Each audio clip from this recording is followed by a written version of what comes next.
It started the way most real endings do. Not with a bang, not with shouting or slammed doors. Just silence. A tired, suffocating quiet that wrapped itself around our bedroom like an old wool blanket. It itched, it stank, and it made it hard to breathe. I rolled over and looked at her. She was awake. I knew by how still she was. But she didn't turn toward me. Didn't shift. Just stared straight at the wall, as if I wasn't even there. That had become her favorite view lately. The wall. Anything but me. I lay there another 5 minutes before the weight of it all made me sit up, palms pressed into the mattress, the sheets wrinkled and cold. I said it gently, honestly, not to start a fight. Just to, maybe, finally, start a conversation. You haven't touched me in months. She blinked slowly, still staring at the wall. No flinch. No shock. Just a pause before her voice broke the stillness like a hairline crack in glass. Don't start. I'm not starting anything, I said. I feel like a ghost. You haven't kissed me, haven't looked at me like you used to. It's like I'm not even here unless I'm loading the dishwasher wrong. Now she turned. Just a little. Just enough to glance over her shoulder, eyes half lidded with boredom more than anger. So what? You want to meddle because you noticed? Grow up. Grow up. I echoed, sitting straighter. That's what you took from that. What I took from that, she said with a snort, is that you're needy. Empathetic. And maybe if you stopped whining about not getting sex every 5 minutes. I didn't say I wanted sex, I snapped. I said I wanted to feel wanted. Like a person. Like your husband. She rolled onto her back, eyes to the ceiling, arms folded like she was a teacher listening to a failing student explain why he didn't do his homework. I didn't want to fight. God, I hated fighting. But being invisible was worse. When did you stop loving me? I asked, quieter now, because I wasn't even sure I wanted the answer. That was when she laughed. Not the warm laugh she used to have. The one that melted me when we were 23 and stupid and couldn't keep our hands off each other. This one was jagged and hollow, like broken glass rattling in a can. If you're that desperate, she said, pushing the covers off, try my sister. And just like that, she got up and walked to the bathroom. The door closed. The lock clicked. The shower started. I sat there in the silence she left behind, trying to understand what I'd just heard. But I couldn't stop thinking about her voice when she said it. She meant it to hurt. But it didn't hurt the way she expected. Because for the first time in years, it felt like she'd said something honest. The words echoed. If you're that desperate, try my sister. And instead of burning, they buzzed. Not with temptation. Not at first. Just recognition. She hadn't joked. She hadn't smirked. She hadn't even looked back. It was like she didn't care what I did, so long as it stopped involving her. I lay back down in the bed, still warm from where she'd been seconds ago, and stared up at the same ceiling she'd just scowled at. The fight wasn't loud, but it was final, because that was the night I realized something. I was already alone. I didn't sleep after that night. The bed, once ours, felt like enemy territory. The sheets smelled like her lotion, lavender, and something artificial, but none of her warmth lingered. Just the imprint of someone who left without looking back. I stared at the ceiling until the morning sun bled through the blinds. The bedroom was still dim, quiet, cold. She got dressed in front of me. No words. No hesitation. Bra, blouse, heels. Not even a glance in my direction. I watched her go. There was no part of me that wanted to stop her. For the next few days, things didn't get louder between us. They got quieter, colder. Our house turned into a museum of routine. Dishes done, laundry folded, schedules followed, but nothing felt. That's when I realized something ugly. I didn't miss sex. Not really. I missed warmth. I missed softness, emotional, physical, all of it. I missed waking up to the weight of someone choosing me, not tolerating me. The hunger wasn't about skin. It was about being seen. You can only pretend you're not starving for so long before the cracks show. And my cracks were getting wider. On Thursday, her sister stopped by. Emily. She had always been the sweet one. That's how my wife used to describe her, like that was an insult. Sweet, but simple, she'd say, waving a hand like Emily was a mildly amusing houseplant. But I never thought of Emily that way. She was quiet, sure, but sharp. She watched people, asked questions no one else did. That day, she was just dropping off a book my wife had left at her place. I opened the door, hair unwashed, coffee in one hand, pretending not to flinch at the sudden intrusion of color in my otherwise gray morning. She smiled, holding up the hardcover. Forgotten Literature Delivery. Thanks, I said, stepping aside to let her in. She paused. You okay? My first instinct was to lie. Of course. Great. Fine. But the weight of pretending, especially after that fight, was too much. So I just shrugged. Not really. Her smile faded. She looked at me like she wanted to say more, but didn't know if it was her place. That's when I noticed something. She wasn't wearing makeup. Not like usual. Her hair was tied up messily, and her sweatshirt looked slept in. You okay? I asked. She exhaled. Not really. We sat down in the kitchen with 2 mugs of whatever coffee I had left. The silence between us wasn't awkward. It was easy. 2 people who didn't need to perform. I told her I hadn't slept much, that I felt like furniture in my own home. I didn't mention the fight, just the feeling, the slow erosion. She listened, not nodded, listened. And when I said I couldn't remember the last time I was touched with love, she didn't pity me. She didn't flinch. She just said quietly, I know what that's like. I looked up, surprised. She didn't explain. Didn't need to. We didn't talk long. She left after 20 minutes. But something about the conversation clung to me for the rest of the day. There had been no flirting. No weird tension. Just humanity. Something I hadn't felt in a long time. That night, I lay in the same cold bed, staring at the same ceiling. My wife came home late. Said nothing. Crawled into bed without brushing her teeth. I waited. For what? I didn't know. A breath? A glance? But she turned over and pulled the blanket up to her shoulder like I didn't exist. I didn't sleep. Again. Instead, I thought about what Emily said. About knowing what it's like. And I kept thinking, I don't want sex. I want a hand on my shoulder when I'm anxious. I want someone who asks how my day was, and means it. I want to walk into a room and feel the temperature change because I'm wanted there.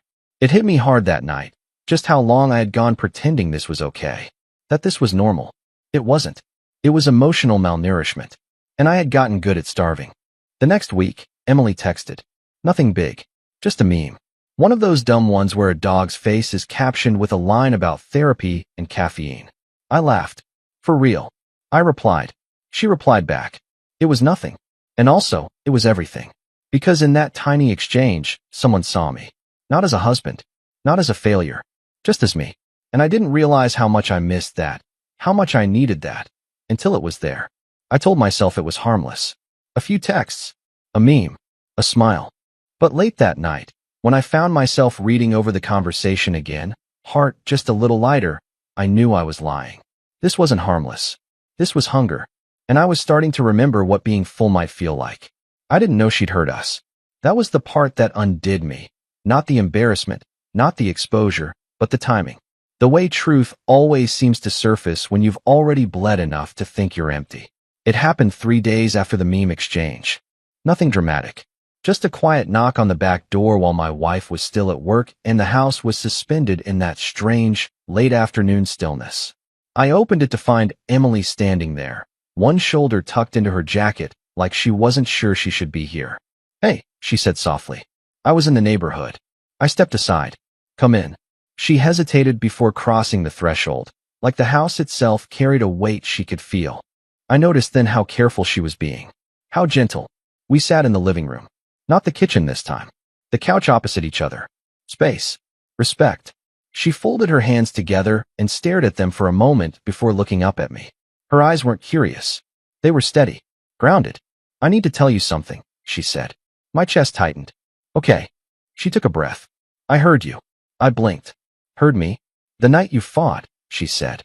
I was upstairs. I'd forgotten my charger. I wasn't trying to listen. The room felt smaller suddenly. Air thicker. I heard you say you felt unloved, she continued. Unwanted. I heard you ask when she stopped loving you. I looked away, jaw tight. Shame crept up my spine, hot and prickling. I didn't know you were there. I know, she said quickly. I didn't mean to intrude. She stopped herself, then finished quietly. You sounded so alone. Something in her voice broke through me. Not pity. Not sympathy. Recognition. I'm sorry, I said, because it felt like I had to say something. That wasn't meant for anyone else. I know, she said again. But I'm glad you said it. That surprised me enough to look back at her. She didn't rush to explain. She let the silence breathe. Let me sit with the weight of being seen in a way I hadn't been prepared for. No one should have to beg to be loved. she said finally. Especially not by the person who promised to care. I swallowed. Hard. My wife had laughed when I asked. Emily didn't smile at all. That joke she made. Emily continued carefully. About me. I know it was meant to cut. She does that when she wants control back. I said nothing. I couldn't. Because she was right. I don't want to cross any lines, she added. I just needed you to know. I didn't hear weakness. I heard honesty. The word hit me in the chest. Honesty. I felt pathetic, I admitted. Saying it out loud. Like I was asking permission to exist. You weren't begging, she said. You were asking for warmth. My throat tightened. I stood and walked to the window, staring out at the quiet street. My reflection looked older than I remembered. Smaller. I didn't even realize how bad it was until I said it. I said. It just came out. She rose from the couch, but didn't come closer. Didn't invade my space. Just stood there with me in the same emotional room. That's usually how truth works, she said. It waits until you can't carry it anymore. I turned back toward her then, really looked at her. There was something dangerous in how safe she felt. Not in a reckless way, in a grounding one. Like standing too close to a fire after being cold for years. You don't touch it, but you feel it. I'm not trying to fix anything, she said gently. Or replace anyone. I just didn't want you thinking no one heard you. I nodded. Thank you. Our eyes held a beat too long. Not desire, yet. But connection. It was in the way her gaze didn't slide away. In the way she didn't rush to fill the silence with platitudes or advice. She just stayed. And I realized something then. She knew my weakness now. Not the polished version. Not the stoic husband or the agreeable partner. The man who lay awake next to a woman who didn't want him and wondered when that became acceptable. And she didn't mock it. Didn't weaponize it. Didn't turn it into a joke. I should go, she said eventually, voice soft. I just wanted you to know. I walked her to the door. Neither of us touched. But the space between us felt charged, not with sex, but with awareness. With possibility neither of us named. Before stepping out, she paused. For what it's worth, she said, you deserve to be wanted. Then she was gone. I closed the door and leaned my forehead against it, breathing slowly. That night, lying next to my wife's turned back, I didn't replay the fight. I replayed the way Emily had looked at me when she said I wasn't weak. And for the first time since the cold set in, I didn't feel invisible. I felt exposed. And strangely safe. I didn't make a decision, not really. There was no vow. No midnight pact with myself. It wasn't something I etched into stone. It just happened. I stopped trying. No more reaching for her shoulder when she turned away. No more, how was your day? Met with shrugs and silence. No more initiating date nights that led nowhere. No more begging for love that was never coming back. It didn't feel like giving up. It felt like coming up for air. Like I'd stopped pressing on the chest of a corpse that was never going to breathe again.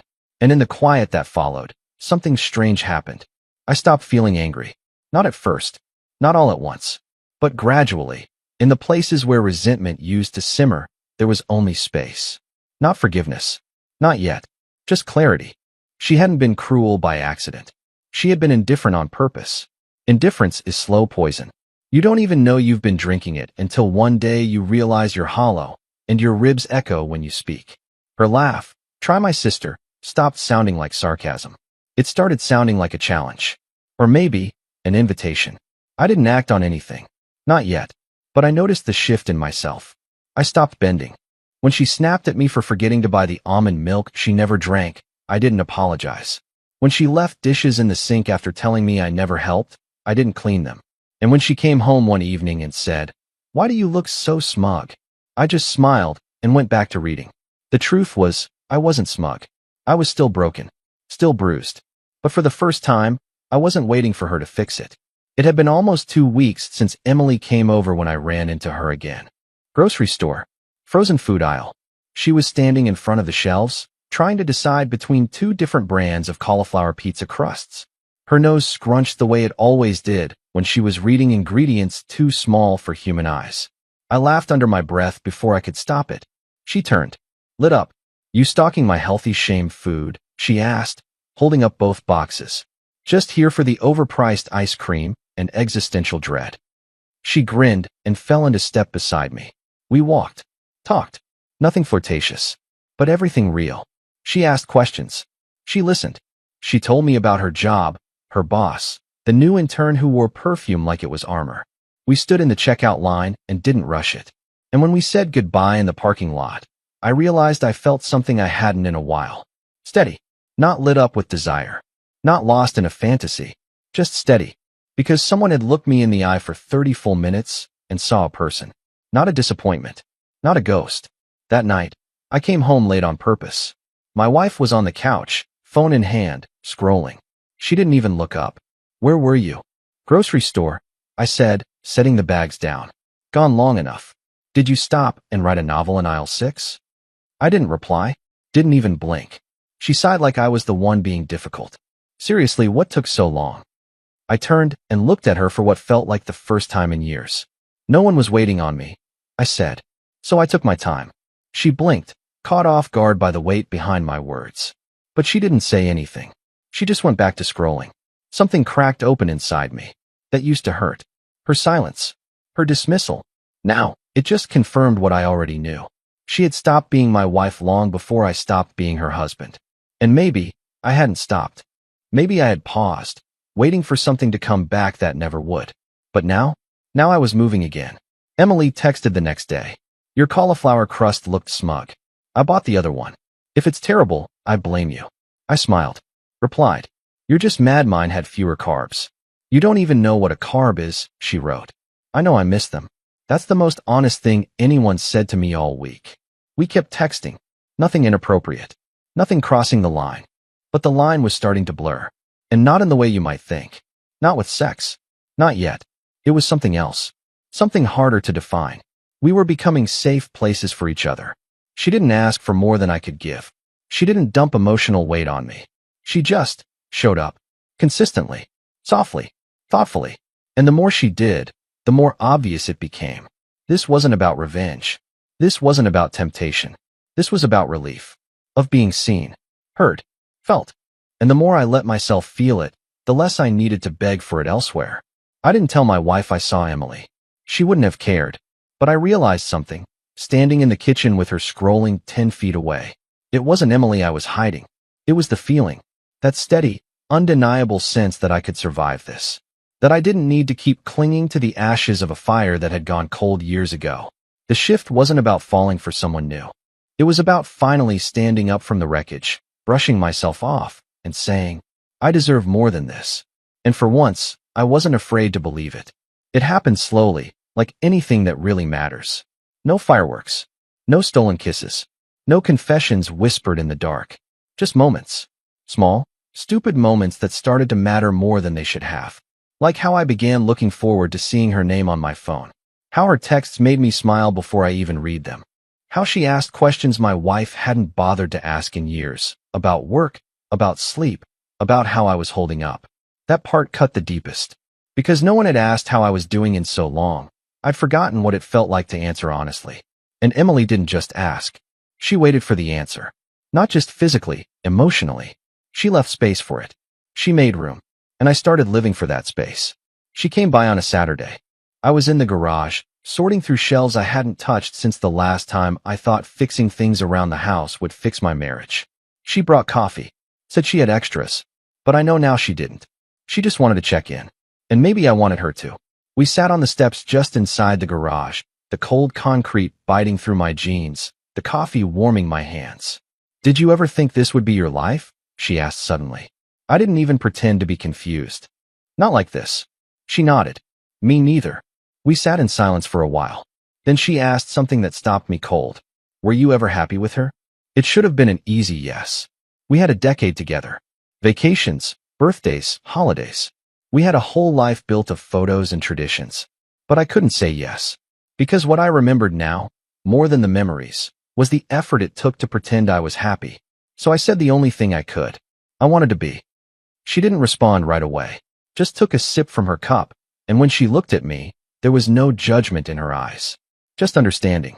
I think I spent years convincing myself I didn't need much, I added. That maybe I was just asking for too much. That warmth, affection, all that stuff was secondary to being a good man. Providing. Staying faithful. Being steady. You were never asking for too much, she said. You were asking the wrong person. My throat tightened. And something cracked inside me. Not with desire, not with lust, but with grief. Because I believed her. I believed her more than I ever believed the excuses my wife had whispered between sighs and slammed doors. We talked until the sky dimmed. I don't even remember all the words. Just the ease. The way my chest didn't feel tight. The way she listened without waiting to speak. When she finally stood to go, I followed her to the door. And there was a moment, God, I remember it too well, where we paused. Not close enough to touch, but something hung between us. Not tension, not temptation.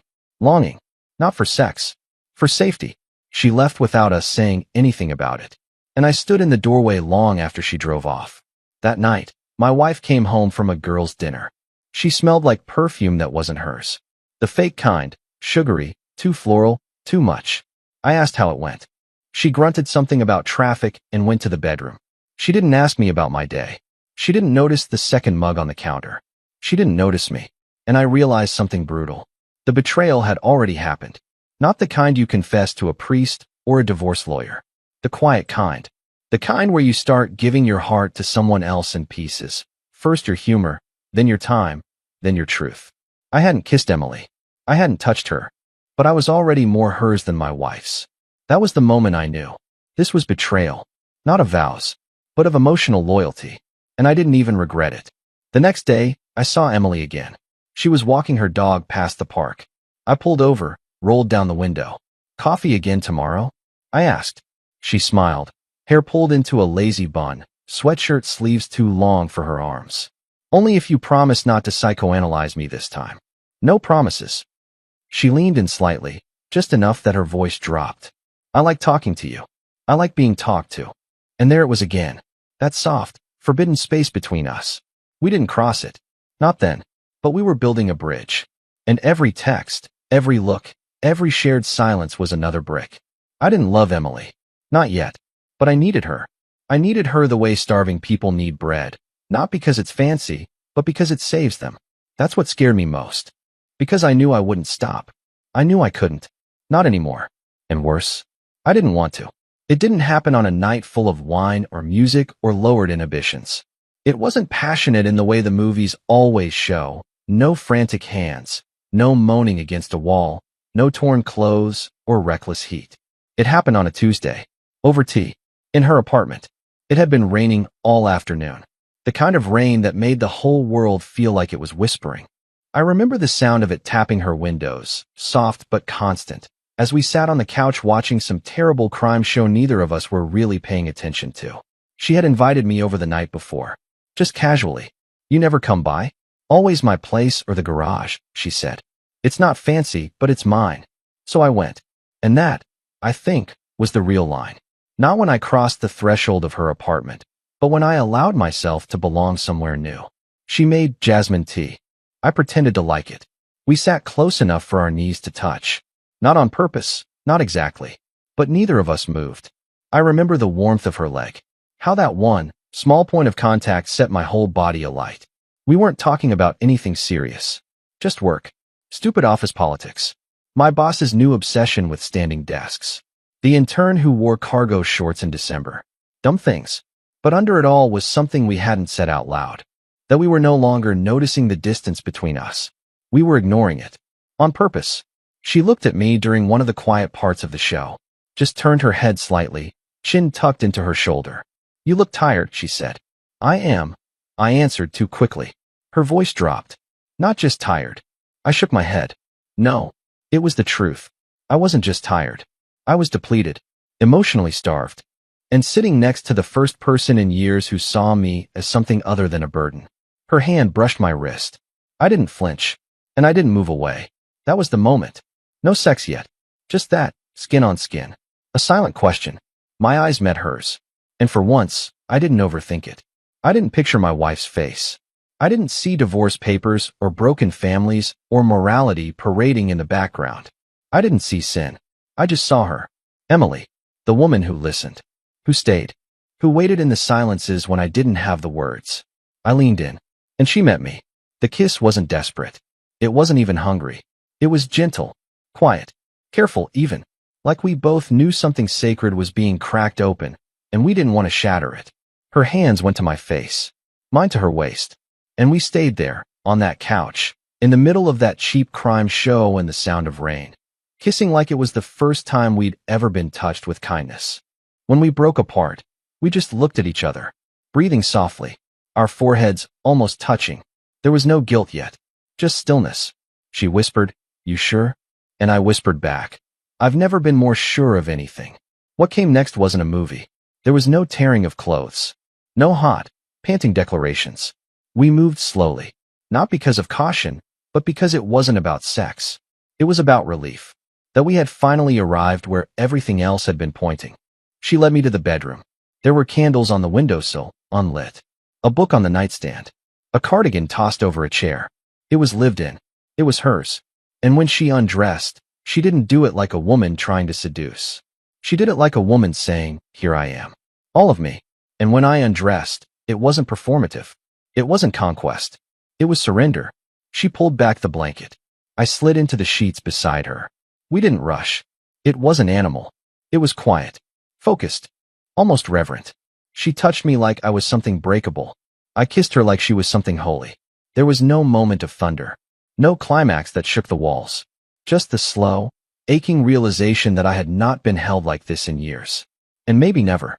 Afterward, we lay there in the dark. Her head on my chest, my fingers in her hair. Neither of us spoke. Because there was nothing left to say that hadn't already been spoken by hands, by mouths, by breath and bare skin and everything in between. Eventually, she fell asleep. I didn't. Not because of guilt, not even fear, but because for the first time in a long time, I felt chosen. Not tolerated. Not survived. Chosen. And that, more than anything else, was what undid me. Because I hadn't been chosen in so long. And now that I had been, I knew I could never go back. What surprised me most wasn't the guilt. It was the calm. I had expected to wake in her bed with panic in my chest, nausea in my gut, some storm of regret waiting to greet me before the sun even had a chance. But instead, I woke to silence.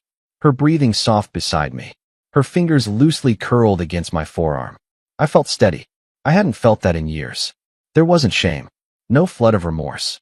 Because what happened between us hadn't been about revenge, not entirely. It wasn't lust-driven or fueled by rage. There was no heat in it, no violence. No score being settled in the way people expect when they think of cheating. It had been kind. And that, somehow, felt even more devastating.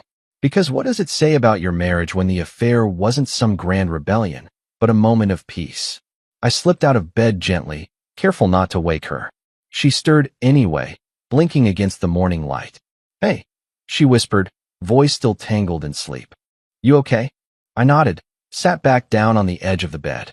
Her sheets were warm, her skin even warmer. "I feel calm," I said. She reached up, let her fingers trace along my spine. "Is that a bad thing?" "No," I said. "I think it's just new." She didn't smile. She didn't gloat. She didn't ask me what this made us now, or what came next. She just listened. She always listened. I showered in her apartment. Wore the same clothes from the night before. I looked at myself in her mirror and tried to see what had changed. I still looked like me, but I felt taller. Not proud, not victorious, just grounded. For years, I'd been trying to measure my worth through someone else's cold indifference. I thought if I loved harder, worked more, gave everything, eventually something would thaw. But all it did was strip me down. And last night, in Emily's arms, I'd realized something dangerous and undeniable. It wasn't that I wanted revenge. It was that I wanted to be happy without her. And that, more than any affair, would be the thing she couldn't forgive. When I walked back into the house that morning, my wife was already in the kitchen. Hair up, earbuds in, typing away on her laptop while she microwaved oatmeal. She didn't notice the way I moved differently. She didn't notice I hadn't come home. I poured myself a coffee. She finally looked up. "You left early." I stared at her, wondering if she genuinely thought I'd been here all night. If she'd bothered to check. "I didn't sleep here," I said simply. She paused. "Work?" "No," I said. "Just somewhere I wanted to be." She narrowed her eyes slightly. "You're being weird." "No," I said again, taking a sip. "I'm being honest." And I was. I didn't tell her what happened. Not yet. Not because I was protecting her, but because I wanted to hold on to what I felt just a little longer before it got tainted by a screaming match or some attempt at power play. Let her guess. Let her wonder why I wasn't chasing her anymore. The irony was, I didn't feel like I was cheating. Not emotionally. Because my wife hadn't been my partner in a long, long time. Emily had listened to my pain. She hadn't dismissed it. She hadn't laughed. She had heard me. And the tenderness she gave me, that quiet intimacy, was the first thing that had made me feel human again. If anything, I felt like I had finally come home. And that's the real revenge, isn't it? Not screaming. Not throwing a suitcase on the lawn or posting cryptic messages online. But finding peace. Not in spite of someone who failed you, but completely without them. I didn't need her anymore. And she could feel it. Over the next week, something shifted in our house. I didn't initiate conversations. I didn't ask how her day went. I didn't fill the silences with effort. She noticed. One night, she came into the living room while I was reading and hovered in the doorway. "You're really quiet lately," she said. I didn't look up. "I've run out of things to say." She laughed, but not the confident kind. The nervous, half-testing kind. "Everything okay?" That was rich. After months of neglect. After that cruel, careless joke. I met her eyes. Actually, yeah. For the first time in a long time. She frowned like she didn't quite know what to do with that. And I knew then, the control she used to have, the power, it was gone. Because I wasn't trying to win her anymore. I wasn't trying at all. And she could feel it. At night, I lay in bed and didn't reach for her. She didn't reach either. We weren't enemies. We were just nothing. And strangely, that felt better than all the fake peace we'd tried to construct for the last year. Because now, I wasn't pretending. Now, I wasn't performing. Now I was free. And the person who gave me that wasn't the one I married. It was the one who heard me when I finally stopped whispering my needs and started saying them out loud. Emily didn't save me. She just reminded me I deserved to be saved. She noticed before she understood. It was subtle at first. The way her eyes followed me when I moved through the house, trying to catch something that used to be hers. I had been so predictable before. So easy to read. The man who apologized first. Who bent, even when he was right. Who reached for her hand in bed, even after a week of silence. But now I didn't reach. Now I didn't explain myself. And she didn't know what to do with the space I'd left behind. It wasn't just my absence she was feeling, it was her irrelevance. One night, she came home from work late. Hair pulled back. Makeup smudged from hours. The kind of look I used to find endearing. I would have walked up behind her, kissed her neck, told her she looked beautiful even when she was worn out. I didn't move from the couch. She dropped her purse on the floor louder than necessary. Waited. When I didn't speak, she walked over and stood in front of me. "You're acting weird." I looked up at her, calm. "I'm not acting at all." She flinched like the words slapped harder than they should have. "You barely talk to me anymore," she said. I shrugged. "You haven't talked to me in years." She laughed, but it didn't reach her eyes. "So this is some midlife crisis then?" "No," I said. "This is what it looks like when someone stops begging to be seen."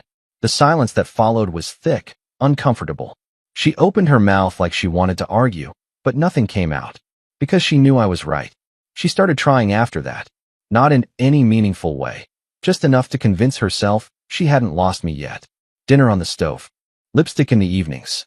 Casual, wanna watch something? Invitations with that strained casual tone. But none of it meant anything. Because now I saw it clearly. Not the effort, but the strategy. It was control wrapped in affection. The bait and switch of someone who doesn't miss you. Just the version of herself that existed when you still cared. And I didn't care anymore. At least, not in the way she needed me to. I wasn't angry. I was done. One morning, I caught her watching me make coffee. Just standing there in the kitchen doorway like a stranger, studying the back of a man she'd already let go of but wasn't ready to admit she'd lost. She spoke carefully. "You've changed. I've stopped bleeding out for someone who won't offer a band-aid." "That's dramatic." "No," I said, turning to face her. Dramatic would have been screaming. Packing bags. Affairs for the sake of it. What I did was slowly stop dying in your silence. She looked like she wanted to say something cruel, but the fight had gone out of her. Maybe because it was the first time she saw I meant it. This wasn't a tantrum. This was an exit. She became sharper after that. Not more vulnerable, more defensive. Like she was trying to reassert control by snapping harder. "You've got some nerve walking around like you're the victim," she said one night. "I never claimed to be the victim," I replied. "I just got tired of pretending we're still in something worth saving." "So now you're the martyr?" "No," I said simply. "I'm free." She blinked, and I watched something crack behind her eyes. Because for years, I played the role she needed me to. The steady one, the fixer, the one who tried. And now, I wasn't playing anything. I was living. And she was the one being left behind. She never said the words outright, but she knew.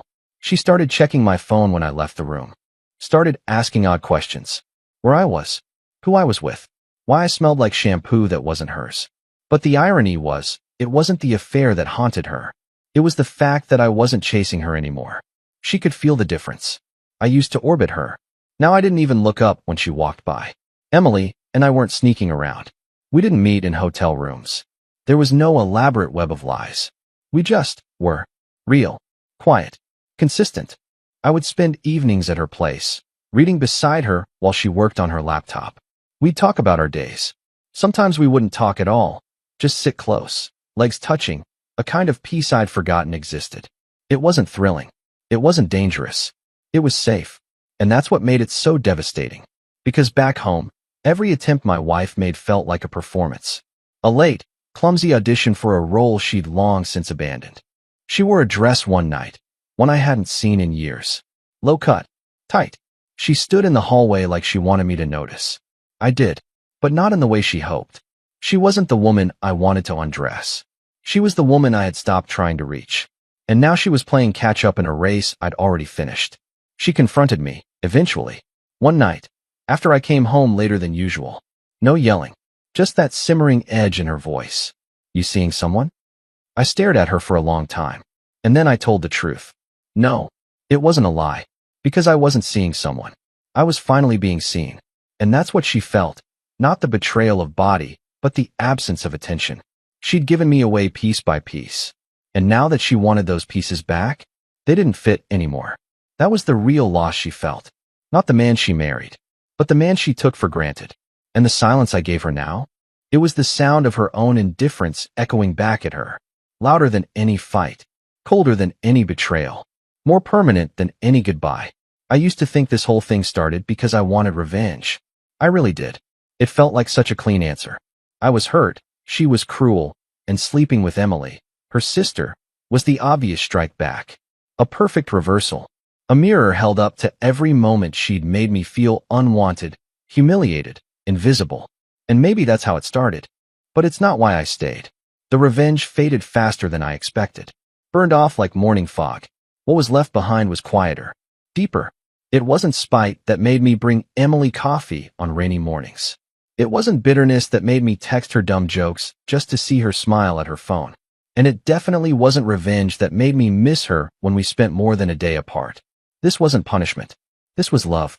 And the terrifying part was realizing that I had to stop pretending otherwise. Because there was a moment, late one night, her head resting on my chest, the TV flickering soft light over us, when she turned to me and asked, "What do you really want?" I didn't answer right away. It felt too big, too raw. But she didn't press. She just stayed quiet, letting me work my way toward it. And when I finally said it, it came out as a whisper. "I want to feel safe again." Her hand found mine under the blanket. "You do? With me?" I nodded. Because I did. But I wasn't just saying it to reassure her. I was realizing it for myself. For the first time in years, I wasn't living in reaction to someone else's indifference. I wasn't chasing affection or earning silence. I wasn't performing for a marriage that died while I was still trying to revive it. I was choosing something for me. Not against my wife. Not in spite of what she did. But simply because I wanted more than survival. I wanted joy. I wanted peace. And I wanted Emily. That realization changed everything. Because until that moment, some small part of me had still been clinging to the idea that this was temporary. That maybe I'd wake up from whatever fog I'd been in. That maybe I'd go back. But I couldn't. Not when I knew what it felt like to be seen. Really seen. And held without conditions. Not when I knew I was capable of loving someone without resentment. That was the biggest difference between the two relationships. With my wife, love had become a negotiation. A scoreboard. A constant quiet war. With Emily, it was a gift. No strings. No angles. Just presence. I told Emily all of this. Not in some grand confession, not with tears. Just gradually, over time, piece by piece, as we lay together in the quiet corners of her world. And one night, when I looked at her and said, "This isn't about your sister anymore," she didn't flinch. She just said, I know. Then she added, so what is it about now? And I didn't hesitate. You. I stopped hiding after that. Not recklessly. Not with cruelty. But I stopped flinching when I texted her in daylight. I stopped lying when my wife asked where I was going. I started saying things like, I'm not available tonight, and letting the silence afterward speak for itself. And the more I chose honesty, the more my life began to shift in ways that felt irreversible. Not dramatic. Not explosive. Just inevitable. One day, I ran into my wife's mother in the grocery store. She smiled politely, asked about her daughter, asked if we were working through things. And I said, with a kind of calm I hadn't known I was capable of, no, we're not. She blinked. Oh, I see. I don't think she did. Not really. But I didn't know her an explanation. I didn't know anyone an explanation. Because the truth was no longer something I was ashamed of. I hadn't betrayed my wife. She had dismissed me. And I had finally stopped waiting to be invited back into a place I never belonged. That night, in bed with Emily, I said something that scared me. I love you. Her body stilled. She looked up at me, eyes searching. You're not saying that to hurt her? No, I said. I'm saying it because I mean it. Because it's not about her. It never really was. Not after that first night. Her voice was small. Then what is it about? I kissed her forehead. It's about choosing something that feels like love instead of just the idea of love. And she didn't say it back. Not right away. She just held me tighter. And I knew it was enough. Because I wasn't chasing anymore. I was home. I told her on a Sunday. Not because of some grand plan. Not because I needed closure or justice or some manufactured moral high ground. I told her because I was done pretending. The lie, even when it was unspoken, had begun to rot. And I'd made a promise to myself. Quietly. Somewhere between the 4th time Emily fell asleep in my arms and the 100th time my wife walked past me like I was furniture. No more pretending. Not for her. Not for me. She was folding laundry in the bedroom when I walked in. Her version of domestic effort. The one she pulled out every few weeks like a show of participation. She barely looked up. You've been out a lot lately, she said. I nodded. Yeah. Her eyes flicked to me. Work? No. She froze, hands still gripping a pair of socks. I sat at the foot of the bed. Calm. Too calm. I'm going to tell you something, I said. Not to start a fight. Not to twist the knife. But because I don't want to keep living in silence. She turned slowly. Her face tightened, like she already knew. I think she did. I think some part of her had known for weeks. Okay, she said, jaw clenched. I looked her in the eyes. You remember that night? I said. The fight. When I told you I felt invisible. Unwanted. When I asked you if you still loved me. She rolled her eyes. You're still on that. I ignored it. And you laughed. You told me to try your sister. Silence. A long one. Her arms dropped to her sides. It was a joke, she said quietly. No, I replied. It was the first honest thing you said to me in years. She flinched. Not because the words were loud, but because they weren't. I said. I did try her. She stared at me. For a second, I think she stopped breathing. I didn't look away. I didn't cheat because I was tempted, I said. I didn't stray because I was looking for excitement or trying to hurt you. She opened her mouth, but I raised a hand. I wasn't finished. I left because I was lonely. I left because you stopped caring long before I stopped trying. Her lips trembled. You slept with my sister. Yes. You, her voice cracked. You disgusting son of a bitch. I'm not proud of it, I said, voice steady. But I'm not ashamed, either. Because it wasn't about sex. It was about someone looking me in the eye and seeing a human being instead of a burden. She paced the room like a caged animal. Anger radiated off her like heat. This is sick, she snapped. You're sick. She's my sister. I nodded. And you offered her to me like a punchline. That wasn't serious. I know. But I was. That shut her up. Because somewhere in her, beneath the fury, beneath the insult, beneath the betrayal, she knew. She'd been pushing me toward the edge for years, daring me to fall. And I had. Not into some stranger. Not into a wild affair or a pornographic escape. But into someone who cared. Someone who made space for me when she had only built walls. You're in love with her? She asked finally, bitter and cold. Yes. She laughed. Loud, manic. Of course you are. My boring, quiet little sister. You think that's love? You think that's going to last? I think it already has, I said. That hit harder than anything else. Because this wasn't a fling. This wasn't an accident. This was the result of everything she refused to see. You blew up our life, she whispered, voice shaking now. No, I said gently. You did. When you stopped showing up. When you laughed instead of listening. When you made your love a reward I could never earn. Her eyes filled, but she didn't let the tears fall. She was too proud for that. But I'd seen her cry before. This wasn't grief. This was ownership slipping through her fingers. I'm going to tell Mom, she said eventually. I'm going to tell everyone what you did. I stood. Good, I said. Tell them all. Tell them I cheated. Tell them I crossed a line. But make sure you tell them what came before it.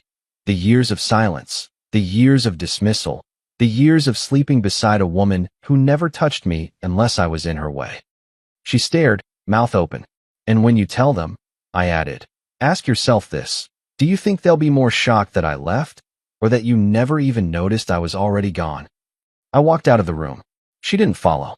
And for once, I didn't want her to. The divorce was not dramatic. No screaming in the courtroom. No slamming of doors. No begging. It was cold. Businesslike. A meeting between two people who had stopped being partners a long time ago. She tried to play the victim. Painted herself that way to family, friends, even our lawyer. Talked about betrayal, about lines crossed, about how I'd destroyed everything. But under all her noise, there was a hollowness. She didn't want me back. She wanted the control. And it was already gone. We signed papers in silence. Her hands shook when she did it. Mine didn't. Because I'd already grieved the marriage. Not on that day. Not even on the day I slept with Emily. But long before that. On some forgotten Thursday when I reached for her and got nothing but shoulder. On a night when I said, I love you, and got a grunt in return. The funeral happened long before the burial. Family reacted the way families do. Her side recoiled. Some quietly. Some loudly. Her mother wouldn't look me in the eye. Her sister, the other one, sent me a text that just said, you're dead to me. I didn't reply. What could I say? You should ask your sister what really happened? You should ask her how long she ignored me? They wouldn't listen. They weren't supposed to. Because it's easy to hate a man who sleeps with his wife's sister. It's harder to understand the years that make that man disappear in his own house. But Emily understood. She didn't gloat. Didn't strut around like she'd won. There was no victory speech. No parade. Just quiet. Stillness. And the slow, steady act of building something real. We didn't move in together right away. It wasn't a fairy tale. It wasn't instant healing. We both carried guilt. Hers heavier, I think, because of the bloodline. Some days she'd get quiet, stare at nothing, and I knew she was thinking of birthdays and holidays and weddings she might never be invited to again.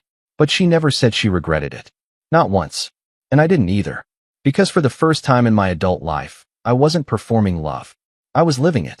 I started therapy. Alone at first. Later, we did a few sessions together. Not because we were broken, but because we wanted to stay unbroken. We wanted to understand what led us here and how not to repeat it. I told my therapist something in one of the first sessions that still sticks with me. I don't think I was ever truly loved in my marriage. I think I was tolerated, and then resented, and eventually ignored. He nodded, wrote something down. What do you think you deserve now? He asked. I didn't answer right away, but eventually I said, softness. And I meant it. Emily and I still get looks when we're out. Some friends stayed. Others dropped away. There are cousins who don't return my calls. A niece I probably won't see again. But that's the price. Not of betrayal, but of honesty. Of doing the thing no one wants to talk about.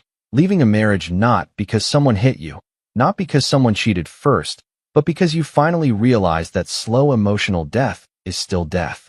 And I'd been dying quietly for years. Now, I'm awake. We bought a small house just outside the city. Nothing fancy. 2 bedrooms. Big kitchen. A porch that gets perfect evening light. I cook now. I never did before. She loves it. She laughs every time I burn something, which is often. We read on the couch. She wears my shirts around the house like it's the most natural thing in the world. Sometimes we fight. Not big ones. Not cruel ones. But the kind that end with long conversations and quiet apologies. And every time we touch, whether it's in the kitchen or the hallway or lying in bed, I remember what it felt like to go years without being touched at all. And I don't take it for granted. Not 1 second. She told me once, months after the divorce was final, that she'd replayed that night in her head 1,000 times. The first kiss. The first touch. What would have happened she asked, if I'd pulled away. And I answered honestly. I would have respected it. But I would have still left my marriage. Because you didn't break it. You just reminded me it was broken. She nodded. And that's all either of us needed. We don't talk about my ex. Not anymore. Not because it's painful, but because she's no longer relevant. She's part of the story, yes. But not the ending. The ending is this. I found someone who gave me what I asked for all along. Not sex, not fantasy, not a fling. But warmth, attention, a place to rest. And in the end, that was the one thing my wife had mocked me for wanting. Funny how simple it sounds now. But sometimes, the things that save you aren't grand gestures or dramatic escapes. Sometimes, it's just someone reaching for your hand when you're too tired to reach back. And holding on.